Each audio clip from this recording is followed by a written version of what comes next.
الزملاء هنا ايضا انهم يكون لهم فرصه. اتفضل حضرتك، ممكن تعرف نفسك. حازم العايدي، امين اتحاد كليه هندسه المطريه جامعه حلوان. يعني واحد سعيد فعلا ان هو موجود معاكم، مش هطول عشان كل زمايلي يتكلموا.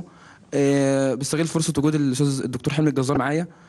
الجامعات المصريه زي ما احنا شايفين فعلا في حركه طلابيه قويه وكل حاجه، بس احنا برضه في نفس الوقت محتاجين حمايه للحركه الطلابيه دي. احنا كطلاب بنطالب مجلس الشعب حالا وفورا يبدا تشكيل لجان لتطهير الجامعات من القيادات. يعني مش الجامعات بس، يعني على المستوى العام لازم تطوير لجان تطهير في المجال الصحي والاقتصادي وكل حاجه، بحيث ان الحكومه الجايه فعلا يعني تكون موجوده على حاجه كويسه. ما يجيش وزير مثلا على فلول وعلى نظام كامل متوطن في البلد من زمان. لازم من حاليا مجلس الشعب يبدا تشكيل لجان لتطهير كل المؤسسات. يعني عندنا في جامعه حلوان احنا مش حاسين بثوره فعلا.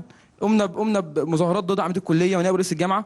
بعد الثوره سبحان الله جت الثوره مع الناس دي، نائب رئيس الجامعه اصبح رئيس جامعه، عميد الكليه اصبح نائب رئيس جامعه. رئيس رعايه الشباب في الكليه عندنا يعني معروف بعملته للنظام السابق، وهو من امن الدوله والفلول وكل حاجه. يعني ونفاجئ ان هو هيصبح مدير الكليه. ازاي؟ لازم محتاجين لجان لتطهير كل المؤسسات دي.